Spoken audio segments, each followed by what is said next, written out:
Welcome! This time on WoodWorks, we'll show you how to build this great looking mahogany piano bench. So please join us.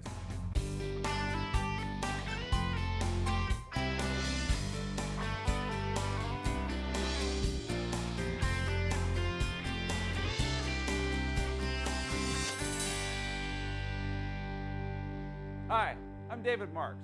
Welcome to WoodWorks. A classic design, this piano bench features tapered mahogany legs with ebony feet. It's a fine, sturdy bench made with traditional mortise and integral tenon joinery. The ebony-capped mahogany legs provide a solid visual base for this traditional piano bench. The seat is edged with solid mahogany for a decorative touch, and it's hinged to reveal an ample storage compartment. This piano bench is a solid piece of specialty furniture worthy of the spotlight in any musician's private Carnegie Hall. This is a great project for you music lovers. And if you're not a music lover, there's a lot to learn here about doing mortise and integral tenon construction, one of the strongest joints in fine furniture making. An integral tenon means we're dealing with one solid piece of wood and cutting away some material to form an integral tenon. This bench is almost all mortise and integral tenon construction, so this is a great opportunity to really practice this technique. Let's take a look at our example. We can divide this into four main categories: the lid, the aprons, the legs, and the stretchers.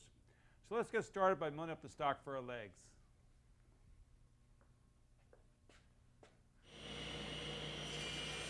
Using solid mahogany, we cut our leg stock at the table saw. We start out by cutting it square. Now we're ready to make our mortises. Let's take a look at our prototype. We made a design decision to have our apron set back 1/8 of an inch from our leg stock, and on the top we want our apron to sit flush. We want our tenon to be 3/8 of an inch thick and step down from the top 1/2 an inch. From that information, we laid out some pencil marks on our leg stock.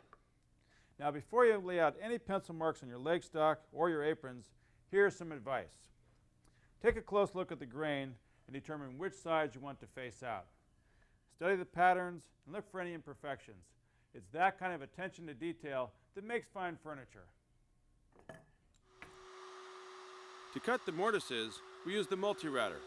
It's easy to set up, and because of its versatility, it's perfect for batch cutting mortises the same size.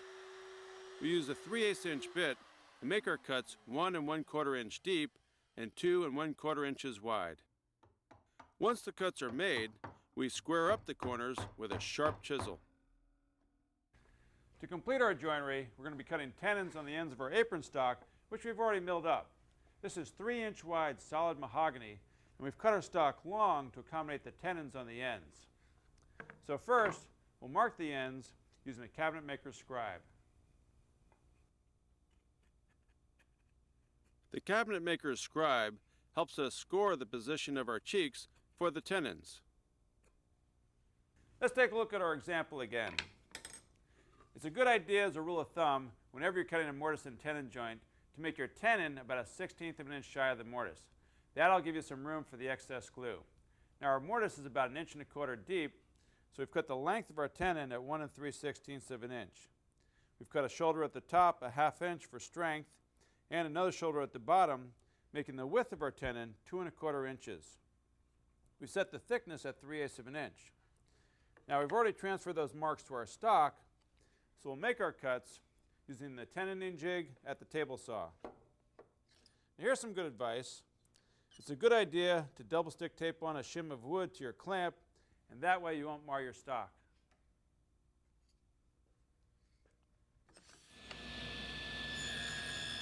First, we cut the cheeks on all sides of our apron stock. Our tenoning jig enables us to batch cut our stock and save time, since the measurements of our cheeks are all the same. Next, we use a miter gauge and a stop block to cut our thin shoulder on the bottom of all our apron stock.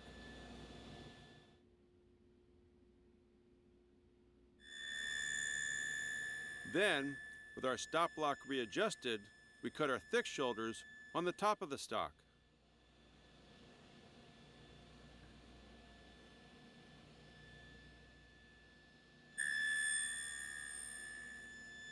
Finally, to expose the tenon, we adjust the table saw blade, lay our wood flat, and cut away the excess wood.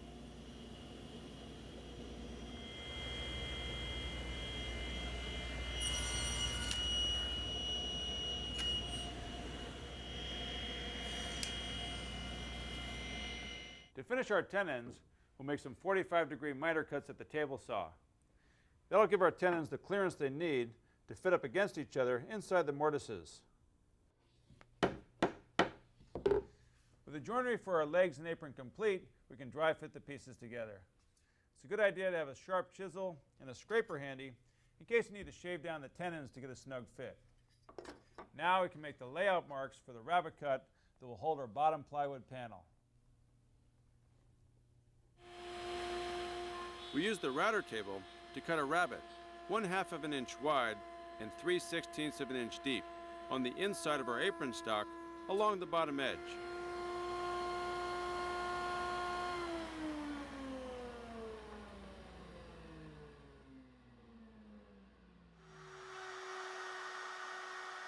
To make the rabbet in the legs, we use the multi-router again. We're making a rabbet cut perpendicular to the mortises that we cut earlier.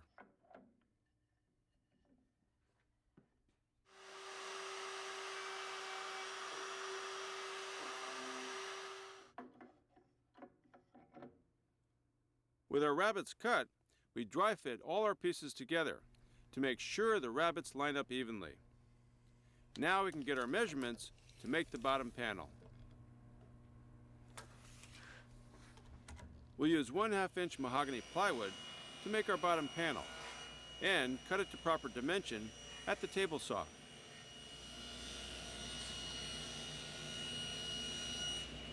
Then we notch the corners with a jigsaw so the bottom panel will fit into the rabbet around the legs of our piano bench. We've assembled our base with our plywood panel just to make sure that it all goes together. Next, we'll focus on the legs of our piano bench. To finish our legs, let's take a look at our prototype. There's two main features to notice about these legs. First, the mahogany legs are tapered. And notice that these tapers are only along the inside edges. And second, the legs have solid ebony feet, approximately 2.5 inches long. To begin, we'll attach the ebony to our legs. Our leg stock is all cut to the same length. Now to attach the ebony to our legs, we're going to use some dowels and some 5-minute epoxy. I've made this dowel jig and it fits over the end of our leg stock. And the hole is offset to allow for our taper. Now remember earlier when we talked about just tapering the inside edges of the legs where these mortises are? Well, it's important to position the jig so that the hole is drilled on the outside corner of the leg. That way you don't accidentally cut through the dowel when we taper the legs. To make the hole for the dowel that will attach the ebony feet to our legs, we use a hand drill with a 3/8 inch bit. A piece of blue tape on the drill bit helps us control the depth of the dowel hole. Next, we place a dowel center in the holes of the legs, and using the fence on the table saw, we slide the ebony feet into the legs. The indentation left in the ebony is where we drill the matching dowel hole. Using the drill press, we drill the holes in the ebony feet. It's a good rule of thumb to drill the dowel holes 1/16 of an inch deeper than you need to accommodate the glue. Next, we glue the ebony feet to the mahogany legs with 5-minute epoxy and clamp them firmly together to dry.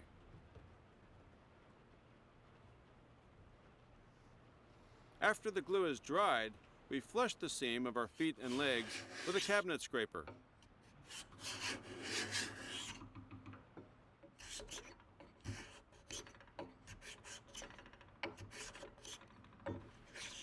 To cut the tapers on the inside faces of the legs, we've made a jig that we'll use at the table saw. Let me show you how it works. The jig will hold the stock firmly in place, and this offset spacing notch will angle the stock slightly out of 90 degrees. The table saw blade will come along and cut the taper, and we'll make 2 cuts on each leg. First, we cut a taper on the inside face of our legs. Then, rotate the stock and cut a matching taper on the other inside face.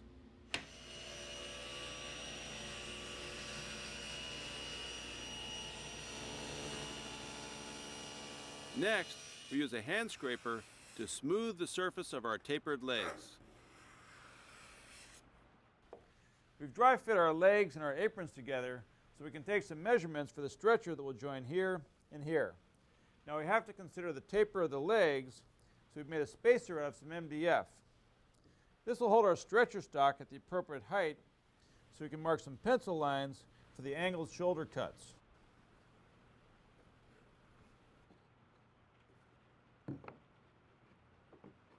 Then, with a ruler, we make the marks on our legs. This is where we'll cut the mortises that will hold our stretchers. Back at the multi-router, we cut the mortises on the inside of our legs. Then, using a sharp chisel, we chop the mortises square. Now, we're ready to make the tenons on our stretchers. Since our mahogany stretcher stock is small, and we're cutting tenons with angled shoulders, we'll use a handsaw. To make a tenon, we simply cut away the shoulders and cheeks until our tenon is revealed.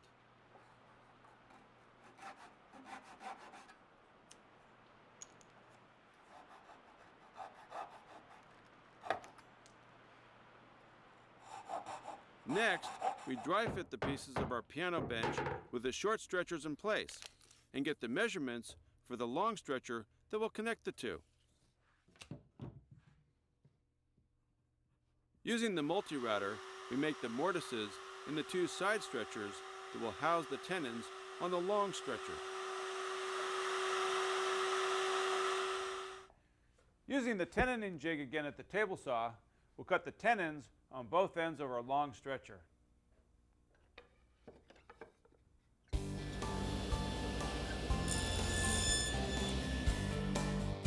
Now we're ready to glue it up. Basically, we'll do this in 2 stages. We'll take the 2 ends, and we'll glue up these 2 legs with the apron and the stretcher. Now once the glue is dried on the ends, we'll take those and glue that to the center section along with this bottom stretcher. But before we do that, we'll knock it all apart one last time and just sort of soften the edges and break them with some 120 grit sandpaper. First, we'll glue the ends of our piano bench. It's important that we have the flat sides of the legs referencing down against the table, not the tapered sides. Next, we'll add yellow glue to the mortises and then the tenons. When the sides are glued up, be sure to apply good clamping pressure.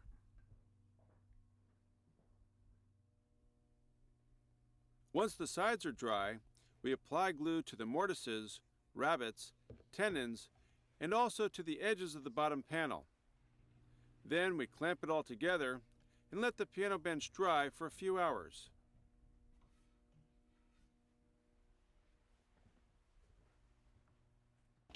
With the glue dry, here's some advice on what you can do just in case your bench doesn't sit flat. Now the first thing you want to do is get a flat end level surface to reference off of. Then take some masking tape and wrap it around your feet. And then you're going to make this thing called a scribe. This is a pen taped to some shims of wood. Now here's what's important. Find your leg that has the biggest gap underneath it, and then set your scribe according to that gap. Then mark some lines all the way around your feet on all 4 legs.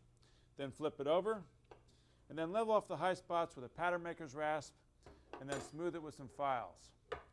Now our base came out looking pretty good, so we don't need to make any adjustments. And now move forward, take some measurements for our top. Now, as a design consideration, we want our top to overhang about 1 inch. To make the lid for our piano bench, we cut a 3/4 inch thick piece of mahogany plywood at the table saw. We're cutting the length and width 2 inches short because we're going to band the edges with 1-inch strips of mahogany for decoration. We've cut and milled 3/4 inch strips of solid mahogany to band the edges of our top. We've added another decorative touch by mitering the corners. Now these bands not only add to the design, but they also strategically cover the raw ends of the plywood. We glue the mahogany strips to the edges of our top and then apply some good clamping pressure and let it dry.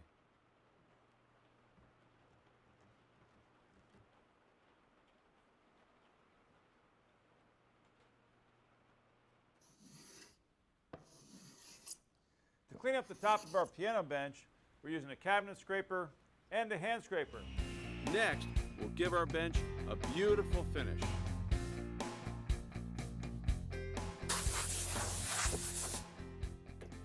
The corners of our piano bench were a little bit sharper than I'd like, so I went over them with some 220 grit sandpaper and then blew off the dust with some compressed air. Now, before we put on the top and our brass hinges, we'll put the finish on. For our finish, we're using tung oil. Tung oil is great because it highlights the natural grain of the wood. Since our piano bench is likely to receive a lot of wear, it's a good idea to apply several coats. With our piano bench dry, we can attach the lid to the base. We're using brass butt hinges, and we've attached some solid ebony spacers to match the thickness of the hinges so that when we close it, our lid sits level. The hand rub finish brings out the rich color and contrast of the two hardwoods. The decorative touches enhance the classic design of this traditional piano bench. With sturdy construction of mahogany, this strong seat will support many generations of musicians. One more thing. It's a good idea to install a lid support. There's a lot of different types and styles out there, so select one that suits your needs. And don't forget to add some lemon oil with a nice soft cloth every now and then to keep your piano bench looking as new as the day that you built it. I'm David Marks. Thanks for joining us. We'll see you next time on WoodWorks.